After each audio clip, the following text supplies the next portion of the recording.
আসসালামু আলাইকুম। এই আপু তো দেখি খুব চিল্লাপাল্লা করতেছে যে ওনার পোশাক নিয়ে নাকি এই চাচা কি বলছে।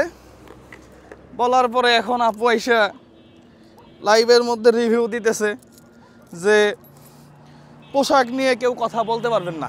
পোশাক নিয়ে আসলে কথা বলা তো মুশকিল। একজন ভদ্র মহিলা, সে রাস্তা দিয়ে যাবে, হ্যাঁ, আপনার বয়স বেশি হয়েছে, তো আপনি চাইলেই তাকে নিয়ে হুটহাট করে কথা বলে ফেলবেন, বিষয়টা তো তা না। এটা তো ঠিক না, তাই না? এখন আপু তো আইসা যেভাবে রিভিউটা দিল, এই রিভিউতে আমার কাছে মনে হলো যে না, কাম হয়ে গেছে। এইবার আপু মোটামুটি ভাইরাল, এই সমাজে আপু ভাইরাল।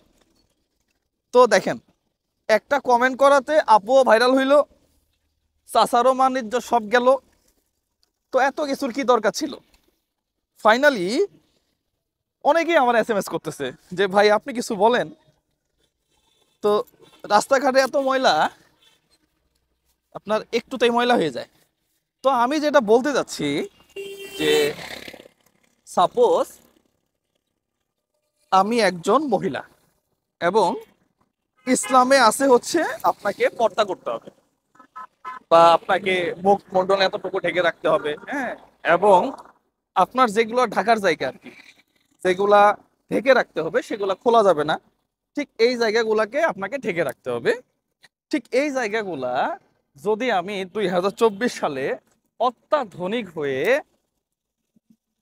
ঢাকা জায়গাগুলাকে খুলে রাখি, হ্যাঁ, পর্দা না মানি, নামাজ না করি, তাহলে কি ইসলাম এটাকে কখনো গুনাহ হিসাবে দেখবে না? এরকমটা কি হয়? মানে আমি বুঝাইতে যাচ্ছি, যেটা গুনাহ সেইটা গুনাহ। এখন কয়েকদিন আগে এক মহিলাকে ওয়াজ করতে দেখলাম, সে বলতেছে যে পর্দা করে কি লাভ, পর্দা করে অনেকেই খারাপ কাজ করে। এখন দেখেন, অনেকেই করে, এই জন্য আমি করব না, আমি ক্ষমা পেয়ে যাব, বিষয়টা কি আসলে যৌক্তিক? অসংখ্য মেয়ে এবং ছেলে আছে, ঘুষখোররা যদি বলেন যে ভাই তুমি ঘুষ খাও কেন, বলে যে ভাই আমি অমুক চাকরি নিয়েছি 10 লাখ টাকা দিয়ে, তো আমি ঘুষ খাবো না তো খাবে কে? এটা আমার বৈধ। এবং অনেকেই বলে যে ভাই ও তো চুরি করে, তা আমি করলে দোষ কি? এখন দেখেন, এই যে দুইটা জিনিস, ঘুষ দিয়ে আপনি চাকরি নিছেন এবং অমুকেও চুরি করে এই জন্য আমি করি, এই দুইটা যুক্তি আপনি যতই দেন না কেন এই দুনিয়াতে আপনি দিতে পারবেন, কিন্তু আখিরাতে আপনার এটা কোনো কাজে আসবে? কাজে আসবে না। হিসাব আপনাকে দিতে হবে। অন্যায় যেটা অন্যায়, ইসলামের দিক থেকে অন্যায়।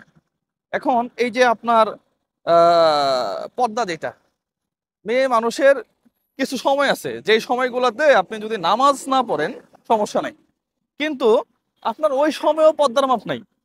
তাহলে এই যে আপনি আহ, অনেক কিছু দোহাই দিচ্ছেন যে আমাকে কেন এরকম করবে, এরকম করা ঠিক না, এরকম বলা ঠিক না, হ্যাঁ ঠিক আছে, সবই মানতেছি। প্রশ্ন হইল যে এই যে যে উদ্ভট চলাফেরা এখনকার মেয়েরা করে, এটাও কিন্তু ঠিক না। পোশাক নিয়ে আমি কথা বলবো না, এই আপু আমার নিয়ে আবার ভিডিও বানাবে, বানায় বলবে যে হ্যাঁ এর বিরুদ্ধে অ্যাকশন নেও। তো আমি তো এত বোকা না, মাথার মধ্যে তো কিছু আছে নাকি? তো এই আপুরে নিয়ে ভিডিও বানায় আমি বেজ্জতি হইতে পারবো না। যার যার পোশাক, যে তার তার পোশাকের স্বাধীনতা আছে। দ্বিতীয় কথা হচ্ছে যে যার হিসাব সেই দিবে। তো একজন মানুষ রাস্তায় যাচ্ছে, সে যেটাই পরে যাক না কেন, এইখানে আপনি বয়স্ক মানুষে কমেন্ট করবেন কেন? এখন এই চাচা আবার ক্ষমাও চাইছে, আপু এটা নিজেই এসে বলল।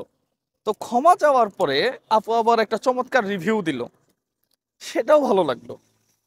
আমার প্রশ্ন হইল যে সাপোজ আমি যদি এখন বলি যে বিআরটিএ আমাকে এই 1 মাস হয়ে গেল এখন পর্যন্ত নাম্বার প্লেট দেয় নাই, কত বড় নিমহারাম দেখেন, এত বড় রাস্তা রেখে আমার পাশ দিয়ে যায়।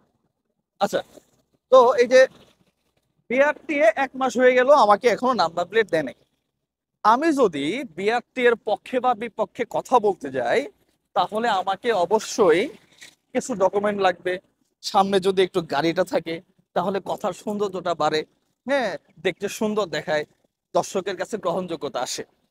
এই আপু, যেই ভদ্র মহিলা, সে একটা রিভিউ দিতে গেল একজন হুজুরের বা একজন বয়স্ক মানুষের বিপক্ষে। যে বয়স্ক মানুষ অপরাধ করছে, এটা সত্য কথা, কমেন্ট করা ঠিক হয় নাই। তো রিভিউ দেওয়ার সময় আপনি একটু হিজাব টিজাব পরে আসবেন না? আমি মনে হয় আপু কষ্ট পেয়ে গেছে।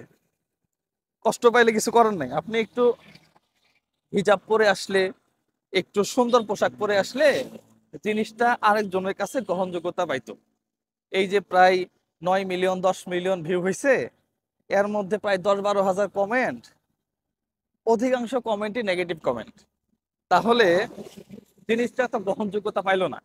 এই জন্য প্রত্যেকটা জায়গাতেই আপনি যখন কথা বলবেন, তখন আপনাকে একটু গুছায় কথা বলতে হবে এবং কথার সাথে সামঞ্জস্য আছে এরকম কিছু বিষয়ে আপনাকে লক্ষ্য রাখতে হবে। পোশাক বলেন, পারিপার্শ্বিক অবস্থা বলেন, ইসলামের আলোচনা করতেছি, এখন এখানে যদি একটা স্যান্ডেল গেঞ্জি পরে কথা বলি, মানুষ তো বলবে যে এটা ভুয়া ভণ্ড। পাঞ্জাবি আছে, একটু হাদিস কাদিসও বললাম, সুন্দর লাগলো জিনিসটা। তো আপুর যে ড্রেস আপ করে এসে রিভিউটা দিচ্ছে, হ্যাঁ, সত্য কথা বলতে ওই রিভিউটা আমার ভালো লাগেনি, এটাই সত্য কথা। এখন এই রিভিউটা হয়তো বা, আমার গাড়ি মোছা শেষ, তো রিভিউটা একটু অন্যভাবে দিতে পারতো। পাশাপাশি যেই ভদ্রলোক একবার ক্ষমা চেয়ে ফেলছে, বয়স্ক মানুষ তো, মৃত্যু চলে আসছে কাছে, সে চিন্তা করতেছে যে দেশে এই যে যেভাবে উঠবট চলাফেরা মেয়ে মানুষ করে বা ছেলে মানুষ করে, সবকিছু ছেড়ে তো চলে যেতে হবে, আল্লাহর কাছে যা হিসাব কে দিবে, এই আবেগে সে বলে ফেলছে। তো তার পক্ষ থেকেও আমরা ক্ষমা চাই, আল্লাহ তাকেও বলিদান করুক। আমার ওয়াইফ, আমার সন্তান, হ্যাঁ, কেউ যদি রাস্তা দিয়ে যায় তাকে ব্যাড কমেন্ট করবে, এটা তো হইতে পারে না। পাশাপাশি পোশাক, পোশাক কোনো কিছুতে বাধা না। আপনি মার্জনীয় পোশাক পরেও আপনি অনেক কিছু করতে পারবেন।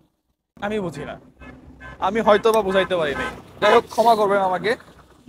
আর এই আপুর কাছে আমি ক্ষমা চাইতেছি যে আমাকে নিয়ে ভিডিও বানান না, আমি খুব নিরীহ মানুষ, সাধারণ মানুষ। হ্যাঁ, তো ভালো থাকবেন, সুস্থ থাকবেন।